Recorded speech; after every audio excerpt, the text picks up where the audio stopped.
ನಮಸ್ತೆ ಮಿತ್ರರೇ, ನೋಡಿ ಈ ವಿಡಿಯೋದಲ್ಲಿ ಕೀಟನಾಶಕಗಳಲ್ಲಿ ಎಫೆಕ್ಟಿವ್ ಆಗಿ ನಾವು ಫಲಿತಾಂಶ ಪಡ್ಕೋಬೇಕು ಅಂದರೆ ಎಷ್ಟು ಥರ ಇದೆ, ಯಾವ ಸಮಯದಲ್ಲಿ ಯಾವುದನ್ನು ಬಳಸಿದರೆ ಹೆಚ್ಚು ಉಪಯೋಗ ಪಡ್ಕೋಬೋದು ಅನ್ನೋದ್ರ ಬಗ್ಗೆ ಮಾಹಿತಿ ಇರ್ತದೆ. ಒಂದು ಸಣ್ಣ ವಿಡಿಯೋನೇ ಪೂರ್ತಿ ನೋಡಿ ನಾವು ಇತ್ತೀಚಿನ ದಿನಗಳಲ್ಲಿ ಈಗ ಕಮ್ಮಿಂಗ್ ಡೇಸಲ್ಲಿ ಇನ್ನು ಈ ಬೇಸಿಗೆನಲ್ಲಿ ಕೀಟಗಳ ಹಾವಳಿನೇ ಜಾಸ್ತಿ. ಕೀಟಗಳನ್ನ ಹತೋಟಿ ಮಾಡ್ಕೊಳ್ಳಿಲ್ಲ ಅಂದರೆ ಅವುಗಳ ಹರಡೋ ವೈರಸ್ನಿಂದ ಬೆಳೆ ನಾಶ ಆಗ ಒಂದು ಸಂಭವನೆ ಹೆಚ್ಚು. ಸೊ ಕೀಟನಾಶಕಗಳಲ್ಲಿ ಎಷ್ಟು ವಿಧ ಅಂದರೆ ಅವು ಸಸ್ಯಗಳಲ್ಲಿ ಎಂಟ್ರಾಗಿ ಅವರ ಟಾರ್ಗೆಟ್ ಕೀಟಗಳೇನಿದೆ ಹತೋಟಿ ಮಾಡೋ ವಿಧಾನಕ್ಕೆ ಏನು ಹೇಳ್ತೀವಿ ಅಂತಂದರೆ ಎರಡು ವಿಧ. ಒಂದು ಸಿಸ್ಟಮಿಕ್ ಇನ್ಸೆಕ್ಟಿಸೈಡು, ಇನ್ನೊಂದು ಕಾಂಟ್ಯಾಕ್ಟ್ ಇನ್ಸೆಕ್ಟಿಸೈಡ್. ಅಂದರೆ ಒಂದು ಅಂತರ್ವ್ಯಾಪಿ, ಇನ್ನೊಂದು ಸ್ಪರ್ಶಕ್ರಿಯೆಯಿಂದ ಕೆಲಸ ಮಾಡ್ತಕ್ಕಂಥದ್ದು. ಸಿಸ್ಟಮಿಕ್ ಇನ್ಸೆಕ್ಟಿಸೈಡ್ ಅಂದರೆ ನಾವು ಸ್ಪ್ರೇ ಮಾಡಿದಾಗ ಸೊ ಎಂಟೈರ್ ಪ್ಲ್ಯಾಂಟ್ ಸರ್ಫೇಸ್ನ ಕವರ್ ಮಾಡಬೇಕಾದ ಅನಿವಾರ್ಯತೆಯೂ ಇರಲ್ಲ. ಸ್ಪ್ರೇ ಮಾಡಿದ ತಕ್ಷಣ ಎಲೆಗಳು ಯಾವ ಸರ್ಫೇಸ್ಗೆ ರೀಚ್ ಆಗುತ್ತೆ ಅದರಿಂದ ಹೀರಿಕೊಳ್ಳಲ್ಪಡುತ್ತೆ. ಸಸ್ಯಗಳ ಎಲ್ಲ ಭಾಗಗಳಿಗೂ ಅದು ಹರಡ್ಕೊಳ್ತಾ ಹೋಗುತ್ತೆ. ವ್ಯಾಸ್ಕ್ಯುಲರ್ ಟಿಶ್ಯೂಗಳೇನಿದೆ, ಕ್ಸೈಲಮ್ ಮತ್ತು ಫ್ಲೋಯಮ್ಮು, ಇವುಗಳ ಮುಖಾಂತರ ಹರಡ್ಕೊಳ್ತಾ ಹೋಗ್ತದೆ. ನೋಡಿ, ಕ್ಸೈಲಮ್ ಫ್ಲೋಯಮ್ ಅಂದ ತಕ್ಷಣ ನೆನಪಿಗೆ ಬರ್ಬೋದು, ರಸ ಇರೋ ಕೀಟಗಳ ಬಗ್ಗೆ ನಾನು ವೀಡಿಯೋಗಳು ಮಾಡುವಾಗ ಹೇಳಿದ್ದೀನಿ. ಅವು ಅದರಿಂದ ಹೀರ್ಕೊಂಡು ಬದುಕ್ತಾ ಇರ್ತವೆ ಅಂತ. ಇದು ಅದರ ಮುಖಾಂತರ ಹೋಗೋದ್ರಿಂದ ಎಲ್ಲ ತುದಿಗೆ, ಅದರಲ್ಲೂ ವಿಶೇಷವಾಗಿ ಬೆಳವಣಿಗೆ ತುದಿಗಳು ಸಮೇತ ರೀಚ್ ಆಗೋದ್ರಿಂದ ಇದು ಆ ರೀತಿಯ ಪಿಯರ್ಸಿಂಗ್ ಆ್ಯಂಡ್ ಸಕ್ಕಿಂಗ್ ಟೈಪ್ ಅಂತ ಏನಿದೆ ಮೌತ್ ಪಾರ್ಟ್ಸ್, ನಾನು ಅನೇಕ ವೀಡಿಯೋಗಳಲ್ಲಿ ಪ್ರಸ್ತಾವ ಮಾಡಿದ್ದೆ. ಇದು ರಸ ಹೀರ್ಕೊಳ್ಳೋದು, ಚುಚ್ಚಿ ರಸ ಹೀರ್ಕೊಳ್ತಕ್ಕಂಥ ಜಾತಿಯ ಕೀಟಗಳಿಗೆ ಇವು ಹೆಚ್ಚು ಪರಿಣಾಮಕಾರಿಯಾಗಿ ಕೆಲಸ ಮಾಡ್ತವೆ. ನೀವು ಫೋಲಿಯರ್ ಸ್ಪ್ರೇ ಕೊಟ್ಟಾಗಲೇ ಅಲ್ಲ, ಈಗ ಮಣ್ಣಿಗೆ ನಾನು ಪ್ರಾರಂಭದ ಹಂತದಲ್ಲಿ ಅದನ್ನೇ ಹೇಳ್ತಾ ಇರ್ತೀನಿ ನೋಡಿ, ನಾಟಿ ಮಾಡಿದ ತಕ್ಷಣ ಮೊದಲ 2-3 ದಿವಸದಲ್ಲೇ ಡ್ರೆಂಚಿಂಗ್ ಮಾಡ್ಕೋಬೇಕು ಅಂತ. ಸಿಸ್ಟಮಿಕ್ ಇನ್ಸೆಕ್ಟಿಸೈಡ್ನ ಬುಡಗಳಿಗೆ ಕೊಟ್ಟಾಗ, ಮಣ್ಣಿಗೆ ಕೊಟ್ಟಾಗ ಬೇರುಗಳ ಮುಖಾಂತರ ಹೀರಲ್ಪಟ್ಟು ಇಡೀ ಸಸ್ಯಗಳಿಗೆ, ಈವನ್ ಬೆಳವಣಿಗೆ ತುದಿಗೂ ರೀಚ್ ಆಗುತ್ತದು. ಯಾವುದಾದ್ರೂ ಆ ರೀತಿಯ ಕೀಟ ಬಂದು ರಸ ಹೀರಿದಾಗ ಆ ವಿಷ ಅವುಗಳನ್ನು ಕೊಲ್ಲುತ್ತೆ. ಇದು ಸಿಸ್ಟಮಿಕ್ ಅಂತರ್ವ್ಯಾಪಿ ಕೀಟನಾಶಕ. ಇವುಗಳ ಪರಿಣಾಮಕತೆ ಜಾಸ್ತಿ. ಅಕಸ್ಮಾತ್ ಈಗ ಸ್ಪ್ರೇ ಮಾಡಿದಾಗ ಸೊ 2-3 ಗಂಟೆಗಳಲ್ಲೇ ಮಳೆ ಬಂತು ಅಂದರೆ ತೊಡೆದು ಹೋಗೋ ಅವಕಾಶಗಳು ತುಂಬ ಕಡಿಮೆ, ಸಂಭವ ಕಡಿಮೆ, ಹೀರಲ್ಪಟ್ಟಿರುತ್ತೆ. ಹಾಗಿದ್ದರೆ ಕಾಂಟ್ಯಾಕ್ಟ್ ಇನ್ಸೆಕ್ಟಿಸೈಡ್ ಅದು ಹೇಗೆ ಅಂದರೆ, ನಾವು ಸ್ಪ್ರೇ ಮಾಡಿದಾಗ ಅವುಗಳ ಸಂಪರ್ಕಕ್ಕೆ ಬಂದಾಗ, ನಾವು ಯಾವ ಟಾರ್ಗೆಟ್ ಕೀಟಗಳಿಗೆ ಸ್ಪ್ರೇ ಮಾಡ್ತಾಯಿದ್ದೀವಿ ಅವುಗಳು ಈ ಒಂದು ಕೀಟನಾಶಕದಲ್ಲಿರ್ತಕ್ಕಂಥ ಇನ್ಗ್ರೀಡಿಯೆಂಟ್, ಆ್ಯಕ್ಟಿವ್ ಇನ್ಗ್ರೀಡಿಯೆಂಟ್ ಏನಿದೆ ಅದರ ಕಾಂಟ್ಯಾಕ್ಟಿಗೆ ಬಂದಾಗ ಮಾತ್ರ ಕೀಟಗಳು ಸಾಯೋದಕ್ಕೆ ಸಾಧ್ಯತೆ ಇರ್ತದೆ. ಸೊ ಹಾಗಾಗಿನೇ ಇವುಗಳ ಪರಿಣಾಮಕತೆ ಅವು ಕಂಪೇರ್ ಮಾಡಿದಾಗ ಸ್ವಲ್ಪ ಕಡಿಮೆ ಅಂತ ಹೇಳ್ಬೋದಾ? ಯಾಕಂದರೆ ತುಂಬ ಎಫೆಕ್ಟಿವ್ ಆಗಿ ನಾವು ಕವರ್ ಮಾಡ್ತಾ ಹೋಗಬೇಕಾಗ್ತದೆ. ಫೋಲಿಯೇಜಲ್ಲಿ ತುಂಬ ಚಾನ್ಸಸ್ ಕಡಿಮೆನೇ ಅಂತಲೇ ಹೇಳ್ಬೋದು. ಅಂದರೆ ಯಾವಾಗ ಇದು ಇನ್ನೊಂದು ಸೂಕ್ಷ್ಮವಾದ ವಿಚಾರ ಇಲ್ಲಿ, ಸಿಸ್ಟಮಿಕ್ ಇನ್ಸೆಕ್ಟಿಸೈಡು, ಕಾಂಟ್ಯಾಕ್ಟ್ ಇನ್ಸೆಕ್ಟಿಸೈಡು. ಈಗ ಮಳೆಗಾಲಗಳಲ್ಲಿ ಬೇಗ ಬರುತ್ತೆ ಅಂದಾಗ ಸಿಸ್ಟಮಿಕ್ ಬಳಸಬೇಕು. ಹಾಗೆಯೇ ಇವುಗಳು ಶೇಷ ರೂಪ ಏನಿದೆ, ರೆಸಿಡ್ಯೂ ಉಳ್ಕೊಳ್ಳೋದು ಹೆಚ್ಚು ದಿನಗಳ ಕಾಲ ಉಳ್ಕೊಳ್ಳುತ್ತೆ. ನಾವು ಅಂತಿಮವಾಗಿ ಕೊಯ್ಲಿನ ಹಂತಗಳಲ್ಲಿ ಹೆಚ್ಚಿನ ಪ್ರಮಾಣದಲ್ಲಿ ಈ ರೀತಿಯ ಸಿಸ್ಟಮಿಕ್ ಬಳಸೋದು ಆಹಾರಗಳಲ್ಲಿ, ಫಲಗಳಲ್ಲಿ ಯಾವುದು ಟೊಮೊಟೊ ಆಗಿರೋ, ಬದನೆ, ಈ ಥರದಲ್ಲಿ ಹಾಗೆ ಉಳ್ಕೊಳ್ಳೋ ಚಾನ್ಸಸ್ ಇರ್ತದೆ. ಅದನ್ನು ಪರಿಗಣನೆಗೆ ತಗೊಂಡು ನಾವು ಸೆಲೆಕ್ಟ್ ಮಾಡ್ಕೋಬೇಕಾಗ್ತದೆ.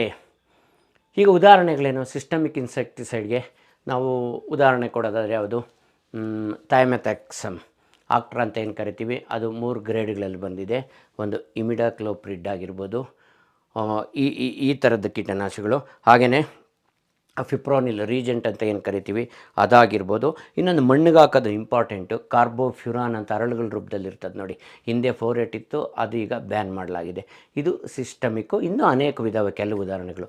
ಕಾಂಟ್ಯಾಕ್ಟ್ ಇನ್ಸೆಕ್ಟಿಸೈಡ್ ಯಾವುದು ನೋಡಿ, ಕಾರ್ಬೋಸಲ್ಫಾನ್ ಅಂತ ಇದೆ. ಅದು ಬೇರೆ ಬೇರೆ ಹೆಸರುಗಳಲ್ಲಿ ಕಂಪ್ನಿಗಳಲ್ಲಿ ಲಭ್ಯ ಇದೆ.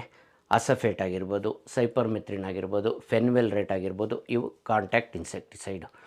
ಸೊ ಇವೆರಡು ಕ್ಲಾಸಿಫಿಕೇಷನ್ ಹೊರತಾಗಿ, ಅಂದರೆ ಇವೆರಡಕ್ಕೂ ಸೇರ್ಬೋದು, ಇಲ್ಲ ಕಾಂಟ್ಯಾಕ್ಟ್ ಆಗಿರ್ಬೋದು, ಸಿಸ್ಟಮಿಕ್ಕು ಆಗಿರ್ಬೋದು. ಇನ್ನೊಂದು ಕೆಲವು ಗುಣಗಳಿಂದ ಇನ್ಸೆಕ್ಟಿಸೈಡ್ನ ಗುರುತಿಸಲಾಗುತ್ತೆ. ಯಾವುದು? ಒಂದು ಟ್ರಾನ್ಸ್ಲ್ಯಾಮಿನಾರ್ ಇನ್ಸೆಕ್ಟಿಸೈಡ್.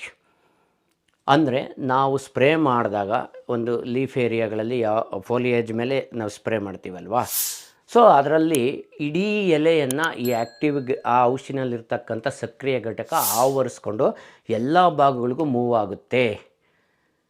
ಇದು ಯಾವ ರೀತಿಯ ಕೀಟಗಳ ಮೇಲೆ ಎಫೆಕ್ಟಿವು ಟ್ರಾನ್ಸ್ಲಾಮಿನೇರ್ ಆ್ಯಕ್ಷನ್ ಇರ್ತಕ್ಕಂಥ ಕೀಟನಾಶಕಗಳಂದರೆ ಎಲೆಯ ಕೆಳಭಾಗದಲ್ಲಿ ವಿಶೇಷವಾಗಿ ಫೀಡ್ ಮಾಡ್ತಕ್ಕಂಥ ಮೈಟ್ಸ್ ಇರ್ಬೋದು, ಎಲೆಯ ಒಳಗೆ ಸೇರ್ಕೊಂಡಿರ್ತದೆ ನೋಡಿ ಲೀಫ್ ಮೈನರ್ ರಂಗೋಲಿ, ಇಂಥ ಕೀಟಗಳ ವಿರುದ್ಧ ಈ ಟ್ರಾನ್ಸ್ಲಾಮಿನಾರ್ ಆ್ಯಕ್ಷನ್ ಇರ್ತಕ್ಕಂಥ ಕೀಟನಾಶಕಗಳು ಬಹಳ ಅಪಾಯಕಾರಿ. ಯಾವುದು ಉದಾಹರಣೆಗೆ ಅಬಾಮೆಕ್ಟಿನ್, ಅಬಾಸಿನ್ ಅಂತ ಏನು ಕರಿತೀವಿ ಅದೊಂದಾಗಿರ್ಬೋದು.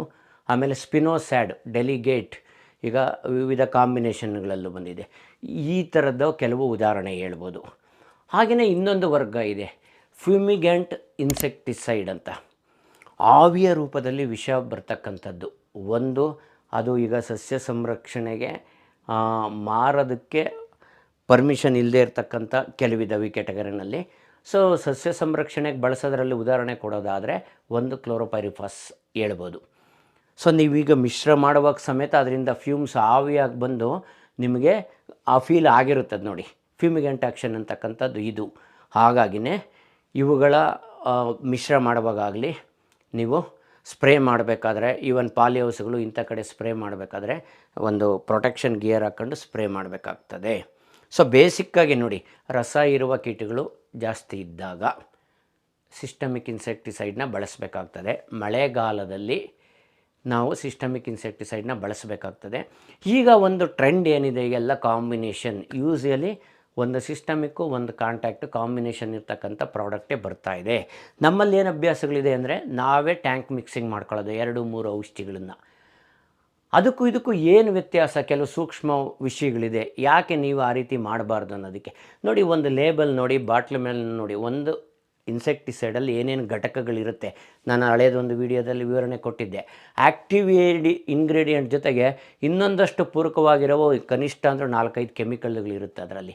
ಸೊ ಇದೊಂದು ತೊಗೊಂಡ್ರಿ, ಇದೊಂದು ತೊಗೊಂಡ್ರಿ, ಸಕ್ರಿಯ ಘಟಕಗಳು 2 ಓಕೆ ಮಿಕ್ಸ್ ಆಗ್ತದೆ. ಅದರಲ್ಲಿರೋ ಅನೇಕ ಅಂಶಗಳಿರುತ್ತಲ್ಲ, ಅವಕ್ಕೆಲ್ಲ ಹೊಂದಾಣಿಕೆ ಆಗಬೇಕಲ್ಲ, ಅಷ್ಟೇ ಪರಿಣಾಮಕಾರಿಯಾಗಿ ಕೆಲಸ ಮಾಡಬೇಕಲ್ಲ.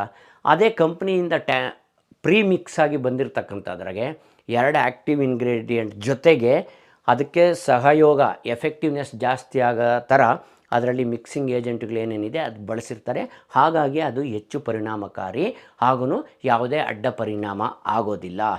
ನಾವು ಟ್ಯಾಂಕ್ ಮಿಕ್ಸಿಂಗಿಗೆ ಕಂಪ್ನಿಯವ್ರು ಕೊಟ್ಟಿದ್ದಾರೆ ನಾವೇ ಮಾಡ್ಕೊಳ್ತೀವಿ ಅನ್ನೋ ಒಂದು ಚರ್ಚೆಗಳು ಜಾಸ್ತಿ ನಡೀತಾ ಇರ್ತದೆ. ಆಗ ಆ ಥರ ಮಾಡಿಕೊಂಡಾಗ ಇಲ್ಲಿ ಒಂದು ಸ್ವಲ್ಪ ವ್ಯತ್ಯಾಸಗಳಾಗ್ಬೋದು, ಅಡ್ಡ ಪರಿಣಾಮಗಳಾಗ್ಬೋದು, ಅವುಗಳಿಂದ ಸಿಗೋ ಫಲಿತಾಂಶನೂ ಕಡಿಮೆ ಆಗ್ಬೋದು ಸ್ನೇಹಿತರೆ.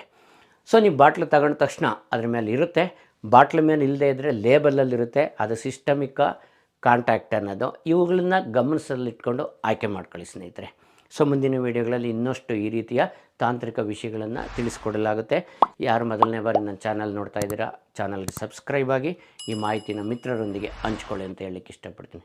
ಸೊ ಒಂದು ವಿಷಯ ನೋಡಿ, ನನ್ನ ಚಾನಲಲ್ಲಿ ಕೆಲವರು ಈಗ ಟೊಮೊಟೊ, ಬದನೆ ಈ ಥರ ಬೇರೆ ಬೇರೆ ಬೆಳೆ ಆಯ್ಕೆ ಮಾಡ್ಕೊಂಡು ನೋಡ್ತಿರ್ತೀರಿ. ಓಕೆ, ಕೆಲವು ವೀಡಿಯೋಗಳು ನೀವು ಯಾವುದೇ ಬೆಳೆಗಾರರಾಗಿರಿ, ತೋಟಗಾರಿಕೆ ಬೆಳೆಗಳಾಗಿರ್ಬೋದು, ತರಕಾರಿ ಬೆಳೆ, ಹಣ್ಣಿನ ಬೆಳೆಗಳು, ಎಲ್ಲರೂ ಕೃಷಿಯಲ್ಲಿ ತೊಡಗಿಸ್ಕೊಂಡಿರ್ತಕ್ಕಂಥವ್ರು, ಕೃಷಿಗೆ ಸಂಬಂಧಪಟ್ಟ ಆಲೋಚನೆ ಮಾಡೋರು ಎಲ್ಲರೂ ನೋಡೋ ಅಂಥ ಕೆಲವು ಮಾಹಿತಿಗಳನ್ನು ಕೊಡ್ತಕ್ಕಂಥ ವೀಡಿಯೋಗಳನ್ನು ಮಾಡಿದ್ದೀನಿ. ಅದಕ್ಕೊಂದು ಸಪ್ರೇಟ್ ಪ್ಲೇ ಲಿಸ್ಟ್ ಇದೆ. ನೀವು ಚಾನಲ್ ಒಳಗಡೆ ಹೋಗಿ ಓಪನ್ ಮಾಡಿ ಪ್ಲೇ ಲಿಸ್ಟಲ್ಲಿ ಮಸ್ಟ್ ವಾಚ್ ಅಂತ ಇದೆ ನೋಡಿ, ಸ್ಕ್ರೀನ್ ಮೇಲೆ ಅದನ್ನು ತೋರಿಸ್ತಾ ಇದ್ದೀನಿ, ಇದರಲ್ಲಿದೆ. ದಯವಿಟ್ಟು ಈ ವಿಷಯನ ಮನದಟ್ಟು ಮಾಡ್ಕೊಳ್ಳಿ ಅಂತ ಕೇಳಲಿಕ್ಕೆ ಇಷ್ಟಪಡ್ತೀನಿ. Thank you very much.